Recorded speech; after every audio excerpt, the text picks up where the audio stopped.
नीति वचन अध्याय 3 उसका 9 और 10 आयत निकालेंगे। आज का भी विषय हमारा ऑफरिंग के बारे में ही है।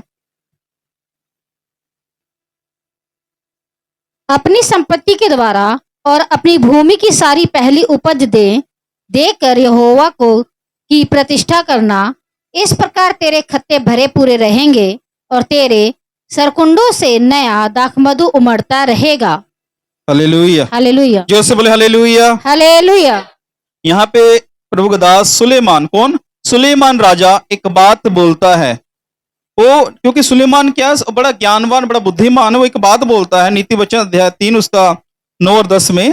यहाँ पे लिखा है, अपनी सारी संपत्ति के द्वारा और अपनी भूमि की सारी पहली उपज देकर यहोवा की प्रतिष्ठा करना, मतलब कि परमेश्वर के नाम को क्या करना? ऊंचा करना। हालेलुया। उस समय जब सुलेमान राजा बात कर रहा है, उस समय वहां के जो लोग हैं खेती करने वाले, क्या करने वाले हैं? खेती। इसलिए लिखा अपनी भूमि की सारी पहली उपज देकर, भूमि की सारी उपज, जो तू बीजता है, चाहे आलू बीजता है, चाहे गन्ना बीजता है, चाहे गेहूं बीजता है, कुछ भी बीजता है, जो पहली जो उपज है वो परमेश्वर के क्या हो? परमेश्वर को दे, उसके भवन में को देकर उसकी प्रतिष्ठा करना। क्या करना? उसकी महिमा करना। यहां पे शब्द है भूमि की सारी पहली उपज देकर। हालेलुया। जब हम परमेश्वर के लिए अपनी कमाई में से प्रभु के राज्य के लिए बीजते हैं तो परमेश्वर इस बात को देखता है। हालेलुया, इस बात को देखता है। परमेश्वर ब्लेस करता है। खत्ते भरे पूरे रहेंगे, तेरे राजकुंडों में नया दाख मधु उमड़ता रहेगा। क्या लिखा? इस प्रकार तेरे खत्ते भरे पूरे रहेंगे। कैसे भरे पूरे रहेंगे? जब आप, प्रभु को वचन में लिखा, भूमि की सारी उपज लेकर यहोवा के पास आते हैं। हालेलुया। अपनी नेक कमाई से जब आप पहला जो पैसा, जब ऑफरिंग जब प्रभु के लिए निकालते हैं, प्रभु का वचन कहता है तेरे खत्ते भरे पूरे रहेंगे। और प्रभु का वचन कहता है मैं तुझे फिर आशीष करूंगा। हालेलुया। इसलिए आप थोड़ा सा ध्यान दीजिए परमेश्वर क्या कह रहा। पहली उपज परमेश्वर का वचन कहता है, बचा हुआ नहीं, पहला स्थान परमेश्वर को देना, प्रथम स्थान। जब आप पहला स्थान प्रभु को देना शुरू करते हैं, परमेश्वर इस बात को देखकर आपको फलवंत करेगा। हालेलुया। इसलिए परमेश्वर कहता है, यहां पे शब्द ध्यान से पढ़िए, अपनी भूमि की सारी पहली उपज। पहली उपज समझते हैं? जब खेत को काटना है, किसी को नहीं देना, नहीं बेचना, उससे पहले उसमें से निकालना है, निकालकर परमेश्वर के भवन में लेके आना और उसकी महिमा करने की, प्रभु आपने मुझे दिया है। यदि आज भी, ठीक है, अभी हम किसान नहीं, हमारे पास खेती नहीं, आज अलग अलग काम है, तो क्या करना? अपनी कमाइयों में से पहला जो धन है खुदा के लिए निकालना। मेरी बात सुनिए, पहला जो धन है पैसा खुदा के निकाला। मैंने आपको बताया था, निकालते तो हमारे श्राप टूटते हैं। पिछली बार बताया था मैंने, अगर हम ऑफरिंग निकालते, आज क्यों श्राप है, क्यों बंधन है? क्योंकि हम जो पैसा कमा रहे हो अलग अलग रीति से हमारे पास आ रहा। जब हम खुदा के लिए निकालते हैं पहला पैसा, पहली ऑफरिंग जब निकालते हैं खुदा के लिए अपनी कमाई में से, परमेश्वर उस पैसे में बरकत देता है फिर। इसलिए परमेश्वर कहता है पहला जो उपज है वो खुदा के लिए निकालें। नीति वचन 11 की 25 पढ़ते हैं।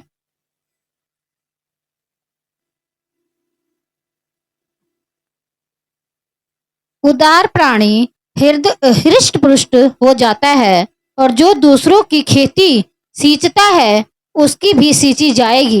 लिखा उद्धार प्राणी हष्ट पुष्ट हो जाता है और जो दूसरों की खेती सींचता है उसकी भी सींची जाएगी। हालेलुया। जब आप दूसरों की हेल्प करते हैं, दूसरों की मदद करते हैं, प्रभु का वचन कहता है आपकी भी मदद होगी। यहां पे हम कलाम के बारे में देखते हैं। सुलेमान एक बात बोल रहा है कि लिखा कि दूसरों की खेती जो सींचता है उसकी भी सींची जाएगी। उस समय लोग खेत में काम करने वाले थे, अब थोड़ा समय बदल चुका है। प्रभु क्या कहता है, यदि आज आप दूसरों के काम में मदद करते हैं, दूसरों के परिवार में आप मदद करते हैं और दूसरों की हेल्प करते हैं, तो प्रभु का वचन कहता है वो आपकी भी मदद करेगा। हालेलुया। परमेश्वर आपको आशीष करेगा। इसलिए आप थोड़ा सा ध्यान दीजिए। अगर आप चाहते हैं परमेश्वर आपको आशीष करे, आप दूसरों को हेल्प करने वाले होना चाहिए। परमेश्वर ने आपको यदि ब्लेस किया, आपको आशीषित किया, तो आप उस ऑफरिंग के द्वारा, उस कमाई के द्वारा दूसरे लोगों तक पहुंचे, दूसरे लोगों की मदद करें। आज बहुत से ऐसे लोग हैं संसार में जिनके पास बाइबल पढ़ने के लिए बल्कि पैसा नहीं कि बाइबल खरीद सकें, बाइबल नहीं ले पाते। ऐसे भी बहुत से लोग हैं। ऐसे बहुत से बच्चे हैं जो स्कूल नहीं जा पाते हैं, उनके पास फीस नहीं है। ऐसे बहुत से लोग हैं जिनके पास सही से खाना नहीं है। बाइबल बताती है ऐसे लोगों की जब आप हेल्प करते हैं, स्वर्ग से परमेश्वर इस बात को देखता है। हालेलुया। इसलिए आपको अपने आप को थोड़ा बदलना। यदि खुदा ने आपको दिया है तो उस दिए में से आपने खुदा के लिए देना है। प्रभु ने ब्लेस किया, इसलिए आप उस दिए में से यदि खुदा के लिए निकालते हैं, खुदा आपको आशीष करेगा। लूका रचित सुसमाचार अध्याय 6 उसका 38 निकालेंगे, 38। हाँ, 6 का।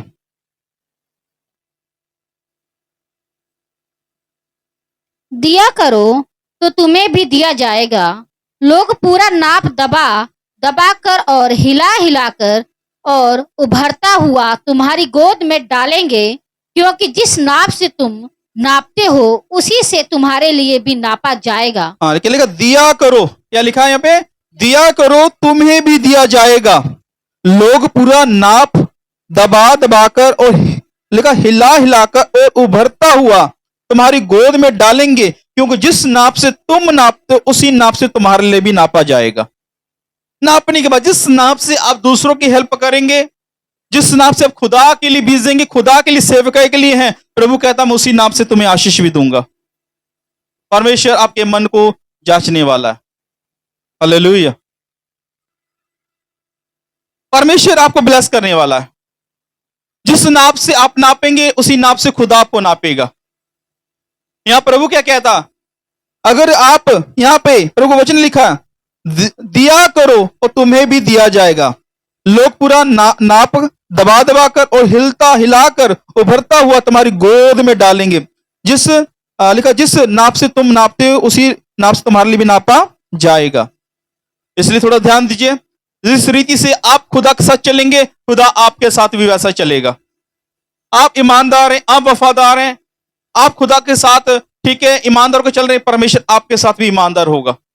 आप यदि खुदा के लिए दिल खोलकर उसकी सेवकाई में आगे बढ़ते हैं तो परमेश्वर अपना दिल खोलकर आपकी सेवकाई में आगे आएगा।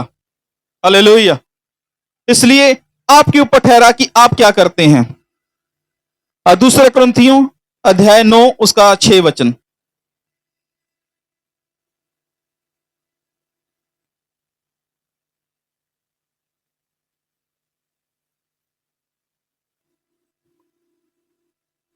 हाँ, 9 का 6। परंतु बात यह है, जो थोड़ा बोता है वो थोड़ा काटेगा भी, और जो बहुत बोता है वो बहुत काटेगा। यहां पे लिखा परंतु बात यह है, जो थोड़ा बोता है वो थोड़ा काटेगा भी, और जो बहुत बोता है वो बहुत काटेगा भी। आप किसानों को देखें, जितनी भूमि में वो बीज डालेगा उतनी भूमि में ही उसका क्या बीज उगेगा, फसल उतनी भूमि में। ये तो नहीं है थोड़े से खेत में बीज डाला है और पूरा खेत में फसल उग गया, ऐसा नहीं है। प्रभु हमें सिखा रहा, बात यह जो थोड़ा बोता है वो थोड़ा काटेगा, जो बहुत बोता है वो बहुत काटेगा। आपके ऊपर आप सेवा किस रीति से करते हैं। आप थोड़ा सेवा करेंगे तो आपको थोड़ी ही बरकत मिलेगी। अगर आप अपने जीवन को संपूर्ण रीति से प्रभु के हाथों में दे देते हैं और कहते प्रभु जी पूरा जीवन दिल से मैं आपकी सेवा करना चाहता हूं, तो मैं बोलना चाहता हूं खुदा भी आपको उसी रीति से देगा। हालेलुया। यहां पे बात है जो थोड़ा बोता है वो थोड़ा काटेगा भी, जो बहुत बोता है वो बहुत काटेगा भी। आगे 7-8। हर एक जन जैसा मन में ठाने वैसा ही दान करे, ना कुड़ के और ना दबाव से, क्योंकि परमेश्वर हर्ष से देने वाले से प्रेम रखता है। हाँ, लिखा हर एक जन जैसा मन में ठाने। मन की तैयारी होना जरूरी है। अगर आपका मन तैयार नहीं किसी काम के लिए, प्रभु को वचन कहता कोई फायदा नहीं है। मन में कुड़कुड़ाना नहीं है, दबाव से नहीं, आनंद से खुदा के लिए करना। कैसे? आनंद से। ये नहीं पाशी ने बोल दिया तब मैंने सेवा करनी, आज ऐसे मेरा मन ही नहीं आने के लिए सेवा में, चर्च में। तो पास्टर ने बोला इसलिए मैं आ रहा हूं।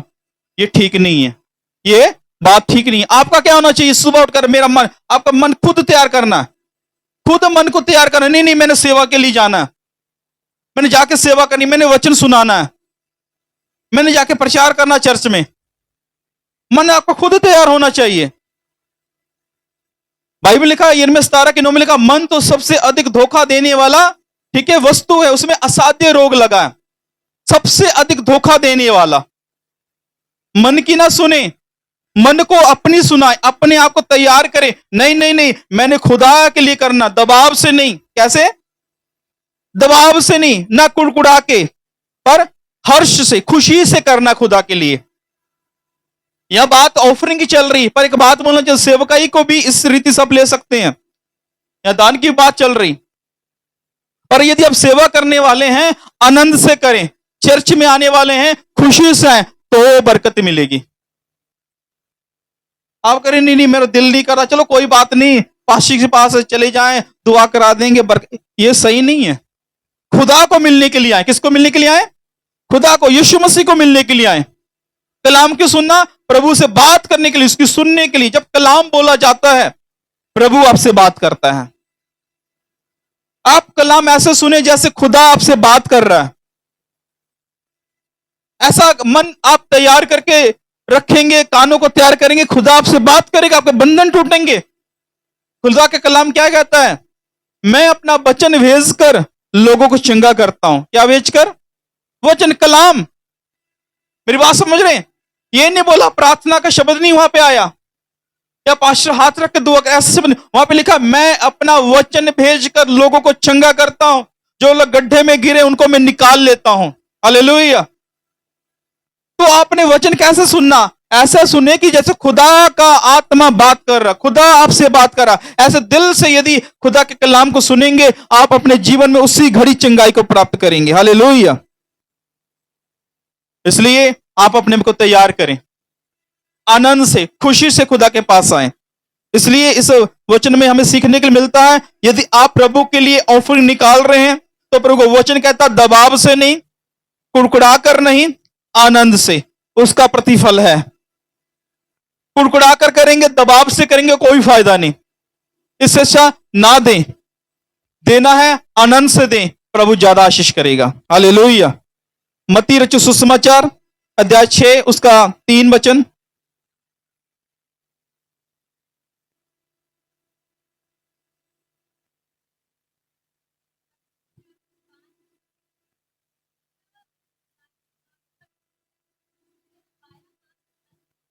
हालेलुया। यहां पे क्या लिखा है? परंतु जब तू दान करे, तो जो तेरा दाहिना हाथ करता है, उसे तेरा बायां हाथ ना जानने पाए।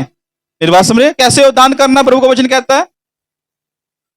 यहां पे लिखा है, जब तू दान करे तो दाहिने हाथ जो करता है, बाएं हाथ को ना पता लगे।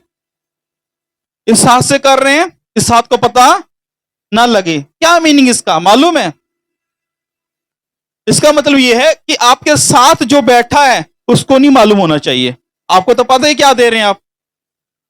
मेरी बात समझ रहे हैं? आपको मालूम है क्या दे रहे हैं। कई बार कहते नहीं, वो जो मेरा भाई है वो मेरा दाहिना हाथ है, वो मेरा दोस्त है मेरा बायां हाथ है, और मेरे साथ यदि है तो कुछ नहीं होगा। उस बात को समझिए। ये आपके हाथ के बारे में नहीं परमेश्वर बात कर रहा, ये बात कर रहा है कि जो आपके साथ, मतलब कि आपका प्रियजन भी है, मतलब आपका प्रियजन भी है, उसको भी मत बताएं आपने खुदा के लिए कितनी ऑफरिंग निकाल के दी है। गुप्त में रखे, प्रभु वचन कहता है। इसलिए दाया बाया, दाया बाया मतलब ये आपके साथ जुड़कर है, आपके मांस के साथ, आपके लहू के साथ, हड्डी का हड्डी में से। प्रभु कहता नहीं बताएं। इसका मतलब आप अपने पड़ोसी को, अपने करीबी को भी मत बताएं खुदा के लिए आपने क्या किया, तब बरकत है।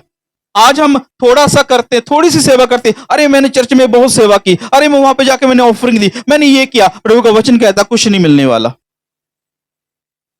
हम ऐसा ना करें, हम ऐसी सेवा करें किसी को पता ना चले। हालेलुया। मेरी बात समझ रहे? इसलिए प्रभु का वचन कहता है, जब तू दान करे तो जो तेरा दाहिना हाथ करता है उसे तेरा बायां हाथ ना जानने पाए। आगे लिखा, ताकि तेरा दान गुप्त रहे और तब तेरा पिता जो गुप्त में देखता है तुझे प्रतिफल देगा। गुप्त में रहे तेरा दान, तेरी ऑफरिंग गुप्त में रहे, तब तेरा पिता तुझे क्या देगा? प्रतिफल। क्या शब्द आया? प्रतिफल देगा। हालेलुया। इसलिए यदि आप चाहते हैं परमेश्वर आपके जीवन में आशीष करे, परमेश्वर आपको ब्लेस करे, तो आपको गुप्त में करना पड़ेगा। इसलिए गुप्त में यदि करते हैं तो परमेश्वर आपको अद्भुत रीति से आपके जीवन में एक बड़ा मिरेकल करेगा। इसलिए थोड़ा सा ध्यान दीजिए। परमेश्वर आपसे प्रेम करता है। परमेश्वर चाहता है कि आप अपने जीवन को बदलें। लगातार 2 हफ्तों से हम ऑफरिंग के बारे में प्रचार करें। इसका मतलब कुछ के मनों में कुछ बातें ऐसी हैं जो दिखा कर करते हैं। कृपया अपने जीवन को जांचें, अपने मन को जांचें। अगर ऐसा है सिर्फ दिखाने के लिए खुदा के भवन में आ रहे हैं, खुदा के लिए दिखाने के लिए ऑफरिंग दे रहे हैं, और वो वचन कहता है जांचें आप। इसलिए आप जांचें, आप जांचेंगे तो परमेश्वर आपको आशीष करेगा। हालेलुया। एक और वचन पढ़ते हैं, व्यवस्था विवरण अध्याय 15, उसका हम 10 वचन पढ़ेंगे।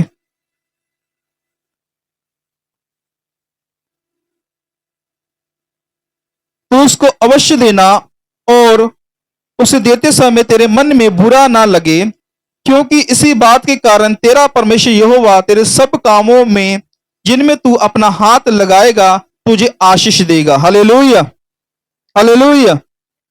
प्रभु का वचन कहता है कि जब हम खुदा के लिए करते हैं तो परमेश्वर का वचन कहता है तेरे सब कामों में तुझे आशीष देगा। हालेलुया।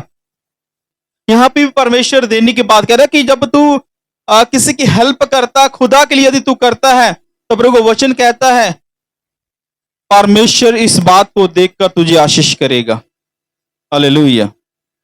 इसलिए आप अपने आप को तैयार करें। प्रभु किस रीति से आपसे मांग रहा।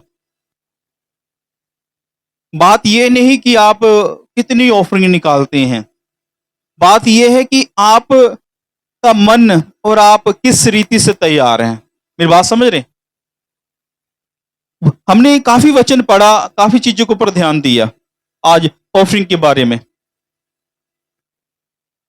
आप किस रीति से खुदा के पीछे चल रहे हैं, परमेश्वर इस बात को देखकर आपके जीवन को। अगर आपके जीवन में पाप है, बुराई है, तो मैं बोलना चाहता हूं आपकी भेंट फिर भी रुकेगी। इसलिए अपने आप को परमेश्वर के हाथों में सौंप के खुदा को बोले प्रभु मुझे शुद्ध कर, मुझे पवित्र कर। उसके बाद आप ऑफरिंग निकालते हैं तो ग्रहण की जाएगी। हालेलुया। फिर परमेश्वर ग्रहण करेगा। आपका कैरेक्टर भी परमेश्वर देखता है। मेरी बात समझ रहे? आपका जो जीवन है वो भी परमेश्वर देखता है। अगर आपके जीवन में बुराई है, पाप है, संसार की बातें हैं, आपकी प्रार्थनाएं फिर रुक रही हैं, आपकी प्रार्थनाएं रुकेंगी, आपकी भेंट परमेश्वर नहीं स्वीकार करेगा। मेरी बात समझ रहे हैं? परमेश्वर के पास आकर यदि आप चाहते खुदा को आशीष करें तो ईमानदार हो, आप एक समर्पण में चलें, तब परमेश्वर इस बात को देखकर आपको आशीष करेगा। हालेलुया। जोर से बोले। इसलिए यदि आप चाहते हैं परमेश्वर आपके अन्न और जल पे आशीष करे, पहली बात आपको क्या करनी है? अपने कैरेक्टर के ऊपर, अपने जीवन के ऊपर ध्यान देना। दूसरी बात, जब आप परमेश्वर की सेवा करते हैं किस रीति से करें उसके ऊपर ध्यान देना है। हालेलुया। तीसरी बात, किसी को दिखाना नहीं है सेवकाई के समय। आप क्या बीज रहे हैं या चर्च में आके क्या कर रहे हैं, क्या आपने नहीं करना, दिखाना नहीं है। इन 3 बातों के ऊपर यदि आप गौर करेंगे, मेरा विश्वास है आने वाले महीनों में परमेश्वर आपको बहुत आज से फलवंत करेगा, परमेश्वर आपको आशीष करेगा। हालेलुया। आओ अपनी आंखें बंद करें, सिर को झुकाएं, दुआ करें।